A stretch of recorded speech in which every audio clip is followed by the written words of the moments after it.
Is anyone in our Zoom audience or YouTube audience is watching the presentation, beginning of this presentation? We had a little technical difficulty, so we're going live now.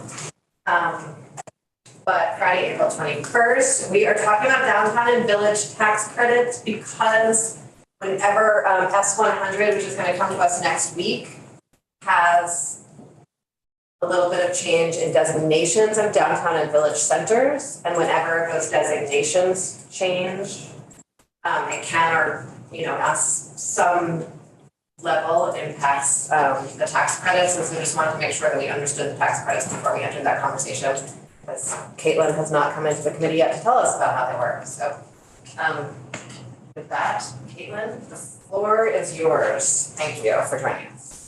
Thank you very much for having me. Caitlin Corkins with the Department of Housing and Community Development, and I administer the Downtown and Village Center Tax Credit Program. I am going to attempt to share my screen here, and hopefully you can all see that. Yes. Yes. Oh, good. So I will get into it. So as Representative Kornheiser mentioned, this is all part of the state's designation program, which is intended to recognize and support local revitalization efforts across the state. We do that with a number of different types of designations. And more specifically for today's conversation, the Downtown and Village Center Tax Credit Program, which was created in 1998 and is intended to encourage redevelopment of older and historic buildings, making reinvestment possible when there's been years of neglect, perhaps a disaster, or even if just the funding doesn't make sense without some kind of support. The program awards $3 million annually, and the program has been competitive over the years. We've had more applications, requests than we've been able to fund. Projects must be located in a designated downtown or village center, and when funded, an applicant has 3 years to complete their project. So as many of you in the room likely remember, thanks in large part to the committee, we did get an increase in funding during last year's session to pilot an expansion of the Downtown and Village Center Tax Credit Program to our neighborhood development areas, or NDAs. And on the screen here, you can see the 12 current communities that have this neighborhood development area. Our hope was that this expansion would serve as one of several tools to help address the housing shortage in the state, providing incentives for folks to, who own rental units in and around our downtowns and village centers to invest in their redevelopment, either bringing vacant units back online or just upgrading older substandard units into nice units of housing.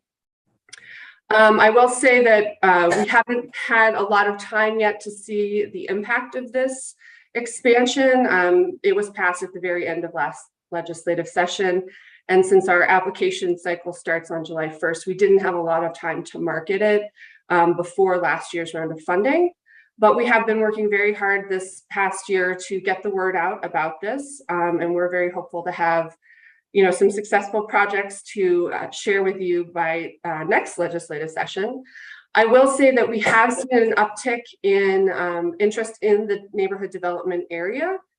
Specifically, we've had 2 more communities that have become neighborhood, have gotten the designation. Those are Berlin and Middlebury. And then we also have 3 more in the pipeline that we hope will be online very soon. So it's definitely generated interest in the neighborhood development area designation, which is great.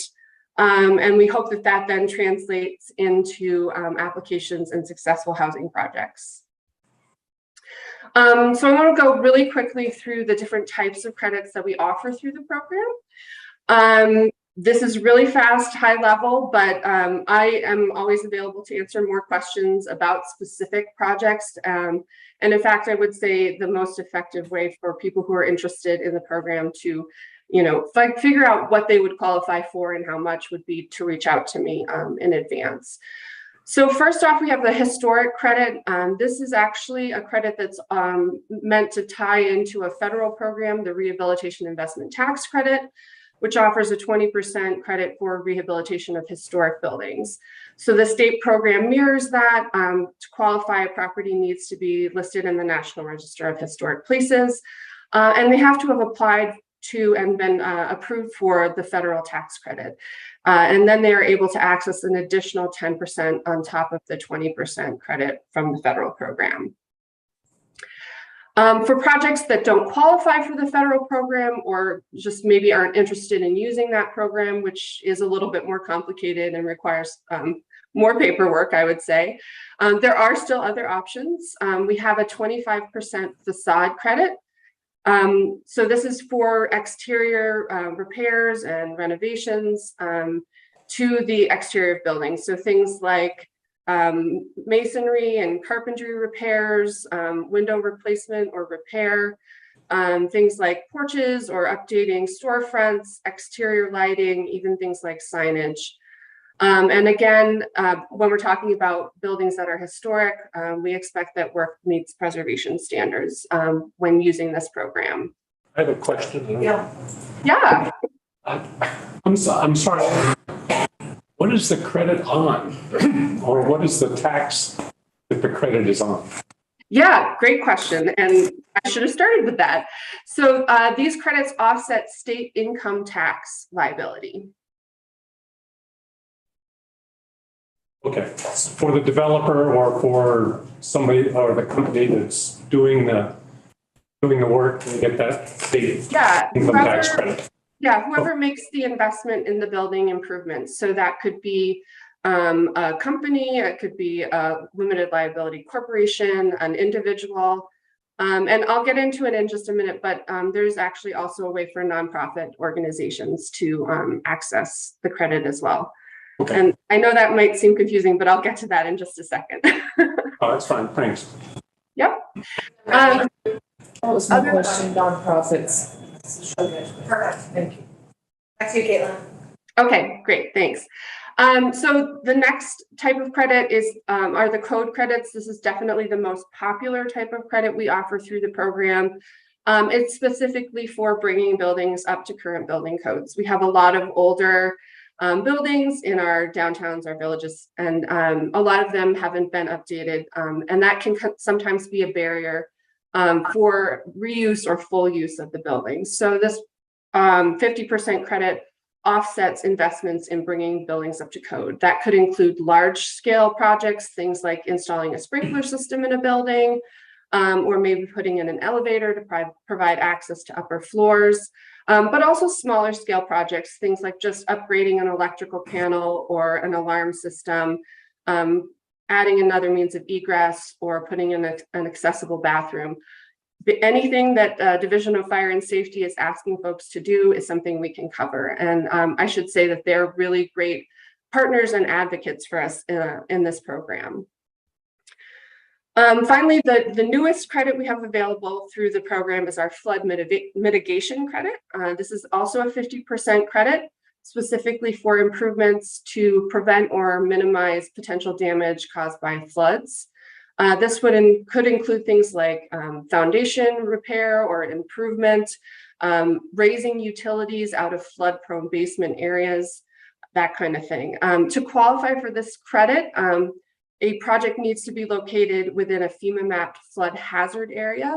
So it is slightly a different mapping than the designated downtowns and village centers. But to be honest, a lot of our downtowns and villages are in these flood prone areas. So there is a lot of overlap there, unfortunately. So to get back to that question about nonprofits using the credit, in the most traditional sense, these are credits that offset income tax liability. So when awarded a credit, whoever has made that investment can use that to offset their state income taxes. It can be used all at once or carried forward up to 9 years. The other option with the program is that these credits can be sold to either a bank or an insurance company. It's a way to monetize the credit should an investor not have a lot of tax liability, or if it's a nonprofit organization, obviously they don't pay income taxes. It's a way for those groups to still be able to access and use the program. I note here on the slide that while nonprofits are eligible, municipalities are not, and this credit is also not available for people's personal residences. So over the years, we've had a lot of great feedback on the program, and we do survey all of the users of the program to get their feedback. I've included some of the data that we've collected over the past years on jobs created and businesses created through the program. I also want to just briefly mention that the JFO did conduct a study of the program back in 2020 and issued a report in January of 2021. The report concluded the program is achieving its statutory purpose and that it's able to fund projects and direct funding into areas of the state where there is slower economic growth. So we think that's a really positive finding from that report. And if anyone's interested, I'm happy to share the full report with you if you haven't already seen it. I want to end with just a few examples of recent projects that we've funded, just to give you sort of a flavor and a sense of the wide kind of breadth of things that the program can fund. This first example was recently completed in Springfield. This is on the large side of projects that we fund through the program. It was a complex project involving multiple funding sources, including the federal and state tax credit program. And it allowed this building, which had been pretty much vacant for many years, to be completely rehabilitated for both housing and new commercial space. And as you'll see from the numbers on the slide, when combined, the federal and state tax credits offset nearly $2 million of the project's construction budget. This example, also fairly recently completed, just meant to show kind of the other side, a much smaller project in a much smaller community. In 2017, the Village of Albany lost their general store to a fire. This was a really important economic driver in that small village, and so people really felt its loss.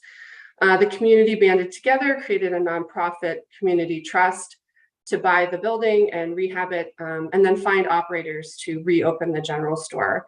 And the state tax credit funding was an integral part of the funding package that they pulled together to make it happen. And as a side note, I don't know how many folks watch CBS Sunday Morning, but this project was actually recently highlighted on that show. They did a piece on New England general stores. So that was really neat to see a Vermont project highlighted like that. And finally, I just wanted to share an example of a housing. Sorry, was there a question? No, I was just saying that I had seen the TV coverage on Representative Sims' Instagram feed. Yeah, oh great. Yeah, it was really fun to see people I knew, on that. Yes. So, so lastly, I just wanted to share a recent housing project from Northfield Falls. This building was formerly a school, and when the school closed, the building was converted into office space for a number of years. When the business that was operating there left, a local developer, small scale developer, saw this as an opportunity to create some much needed housing. So, with the support of the tax credit program, he was able to make some important code related improvements to the building that were required in order for that change of use to happen.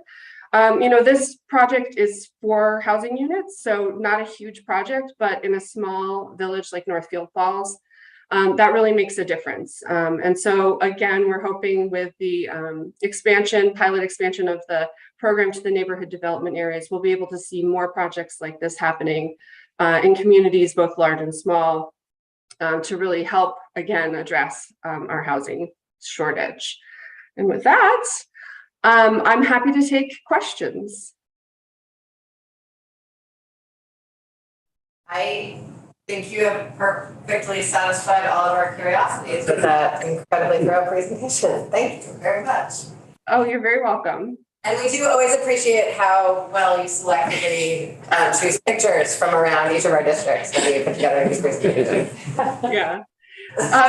It's one of the things that's really great about the program is that, you know, when I'm trying to be selective, there's always an example to share. So.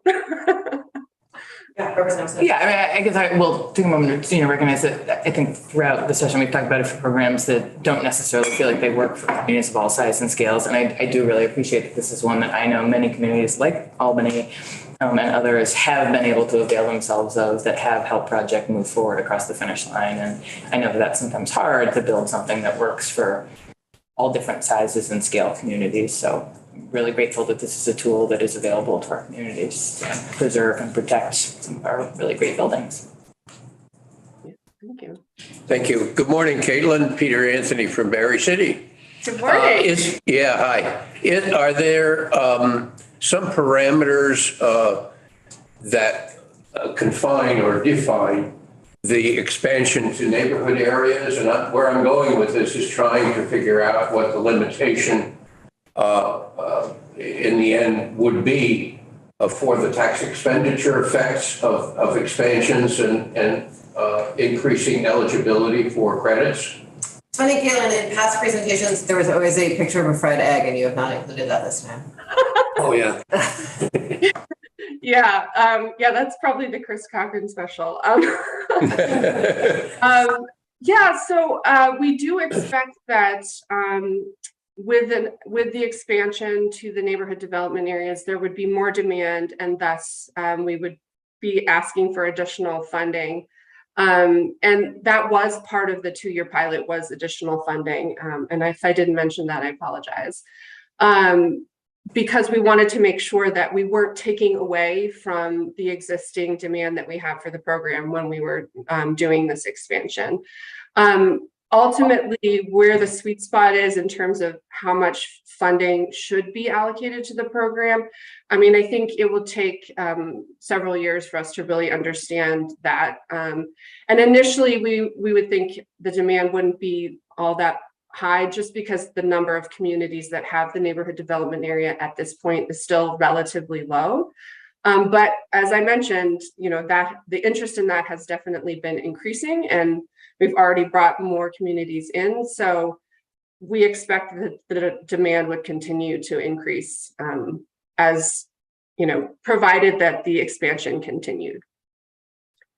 Thank you. Yep. Thank you so much for joining us. Really appreciate it. You're welcome to stay on the Zoom while Pat presents to us, or carry on with your day, whatever works for you. Okay, well, thanks again so much. I really appreciate the opportunity, and I'm sure we'll be talking again next year. Thank you, really appreciate it. Gotcha. Does anyone have someone from the town coming for the devotional? Is everyone okay? Maybe this is the first 5 minutes of the devotional. 5 minutes of the floor. So I am Patrick Titterton. I'm with the Joint Fiscal Office. I've never seen me before. It's the first time. Should we introduce ourselves? I know, this would be my chair, my name tag on it. So for starters, this actually can probably be relatively quick, because Caitlin actually covered a lot of information in a very condensed format, and it overlaps with a lot of what I have as well. But there are a couple of things I think we can all touch on. Just so you can all see it. Is my screen up? Okay, so like was mentioned, the program was created in 1998, and it provides the 3 different types of credits, which Caitlin just walked you all through. It's designed for structures in downtown and village centers only. So there is the pilot program, and we'll touch on that, but as it exists in statute, not including the pilot program, it's for downtown and village centers. Generally it's capped at $3 million per year. And so that is the amount that can be awarded out. That's not necessarily the amount that is claimed each year. And so credits can be. Patrick, where does that money come from, the 3 mil? Is that the general fund, an appropriation? That's a great question. So this is considered a tax expenditure. So there's no appropriation that's made. It's just in issuing the credits, you're sort of committing yourself to foregoing some revenue. I see. Yeah. All right, yeah.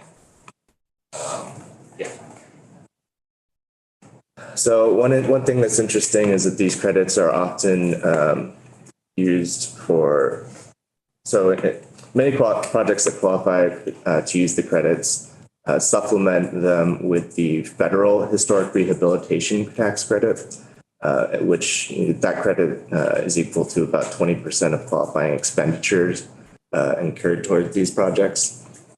These credits are typically awarded to the qualifying projects to be sold and claimed against tax liability. Caitlin touched on that a little bit.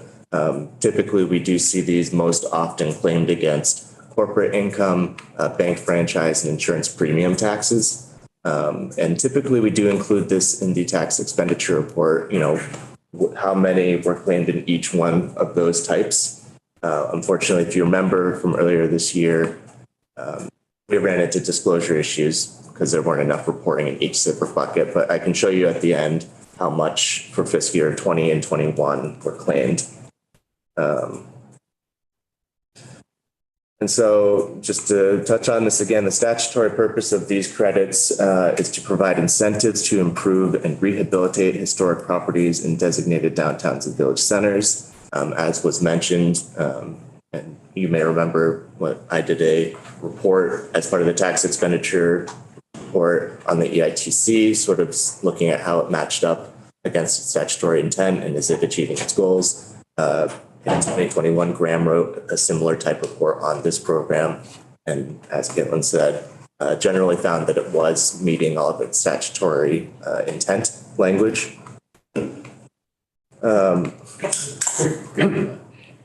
Make sure I got this right. So a developer is going to develop something, applies for this credit, gets a $10,000 credit on their income tax. If they don't have any income, they can sell that to the bank for say $10,000. So the bank gets the yes. So typically, I think we see they are typically sold somewhere in the range of like 90 cents to 95 cents on the dollar. But it can be a situation where the developer may actually prefer to have the cash up front to help fund the project rather than waiting until they can claim it on completion. Oh, okay. And this is where the nonprofits who have no tax liability essentially can use that towards a project that otherwise would get them no benefit, no cash benefit. Right. And the bank then gets the credit on their income. Yeah, they would claim it against their bank franchise tax. Okay. And the selling of the credits to the banks is something that happens in a bunch of other tax credits too. That's like how BHMA does it. I assume it's at some discount. Sorry? Like if I get a $10,000 tax credit, what does the bank usually pay me for that? I think the range is typically around 90 to 95 cents on the dollar. And the reason it being a little less than 100% is that there needs to be some incentive for the purchaser, right? And we can have Laura Collins in to go deep on this sometime with us. She has a pretty fun presentation on it. FYI, the other encouragement to banks is a federal regulation covering most banks called the Community Reinvestment Act. And they essentially have a standard to meet in terms of reinvesting in their host communities. And that gives them brownie points, if you will, to buy the credits from a nonprofit. Okay. So I have two slides here which sort of detail some of the amounts of credits and what types of projects they can be used for. Caitlin just walked you through all this. So it'll be on your website for reference if you want to look at it later. But I think, again, this is just sort of running through some of the parameters around the specific types of credits that are available. Sort of looking back, Act 120 in 1997 is what initially established this program. 2005, Act 183 repealed that particular program and installed sort of this modern day program that we have now, and was initially created with a $1.5 million cap. There have been a lot of sort of definitional changes from then until now, including what we'll see in the next slide about Acts 182 and 183. And generally, the cap has been increased periodically since 2007. So started at 1.5, today it sits at 3 million. And so two of the significant changes that were made last year, one was in Act 182, which expanded eligibility for these tax credits to neighborhood development areas as a pilot program. I think part of the conversation about whether to make it a permanent program or a pilot program came down to sort of that conversation of, well, is this going to really drive up demand for these credits and shut some people out that might otherwise, have been eligible and been able to receive it in the past? So as the legislature often likes to do when testing out something new, it was introduced in such a way. So that bill was S226 as it came through, if you remember that number better. And then another bill, S11, which maybe it rings a bell with more people, or Act 183, increased the cap by 2.45 million over that 2-year period. And at the time when it came to this committee, it had split out so evenly. You use half that amount in fiscal year 23, half that amount in fiscal year 24. But there was the conversation of, in fiscal year 23, would we be able to accept all these applications and get the credits out the door in time? So instead it was just let's spread it, let's just say over the course of those 2 years, this is the cap. And folks might remember that there was a disagreement with the administration and budget adjustment this year about how exactly we did that work. Is that what you were about to say? I'm sorry. No, I was gonna, so, yeah, I remember we increased the cap. What's the total? Well, so theoretically, if you used all of the new capacity in fiscal year 23, the full amount in fiscal year 23 would be 5.45. But it just depends on how it ends up getting spread. Yeah. Sorry. Just to make sure I understand that third bullet. So we have passed legislation that would allow up to like 80% of the funding to be used in NDAs. Yeah, so there was the stipulation that said that up to 2 million could be used to go towards projects in NDAs. Again, that was sort of coming back to, we don't quite know what demand's going to look like. We don't want this to suddenly be, 80% of our total cap going to NDAs. We want to make sure this is still available. And we didn't increase it to 2.45, we increased it by 2.45. Yes. I see. Okay. Because, I think. 5 point. What was the total, what's the total now? So if you used it all in 1 year instead of spreading it over 2, the maximum you could do is 5.45. So that's the 3 plus the 2.45. Because we certainly have a lot less NDAs than we do Right. the total designation program. And so making sure that that's a sort of proportional access to resources. Okay. And so if you remember, again, this wasn't included in this year's release of the tax expenditure report, but did work with the tax department to sort of find a way around some of those disclosure issues. So in this slide here, you are seeing what the tax expenditure amount, so the amount of foregone revenue from people claiming credits was in fiscal year 2020 and fiscal year 2021. So this is spread between the 3 buckets that I mentioned before, which were corporate income, bank franchise tax, and insurance premium tax. So you can see in fiscal year 2020, there were 11 claimants for about 1.4 million in sort of credits, right? And then in fiscal year 21, that increased to 13 claimants who claimed 1.5 million in that year. And, you know, I think in addition to everything that Caitlin's been through, that's what I have brought in today. If there are any specific questions, but I think between those two sets of slides, there's a lot of reference information, and I'd be happy to send Graham's report on the downtown village tax credit program. So, with all these improvements, this must be improving the grand list of these communities, especially since they're privately owned, not nonprofit or municipally owned. Anybody keeping track of how that growth is exceeding this, looks like about 1.5 million credits are claimed each year? It would be quite a project, but you know what I mean? Like with the local option tax, they keep track of what the value of the increase is.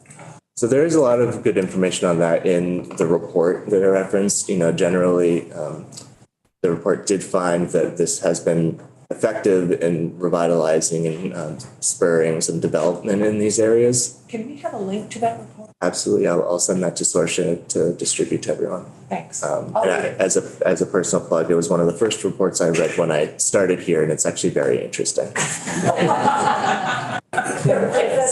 Back and then Chris Cochran is one. Yeah, with them. and we can have a presentation from Caitlin before. Caitlin Corkins, yeah. We're going to try to help village centers retain their unique historical look. Might we policy-wise consider only issuing credits where there are impact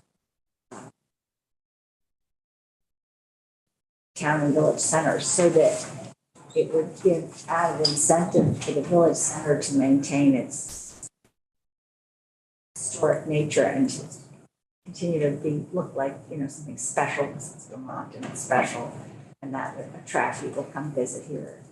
And it would prevent maybe kind of a way to encourage kind of design review that might not exist in a town. So I think that might be a helpful conversation to have with Chris and Caitlin about especially how, we actually didn't get into very deep on how the designation of being a downtown or village center happens.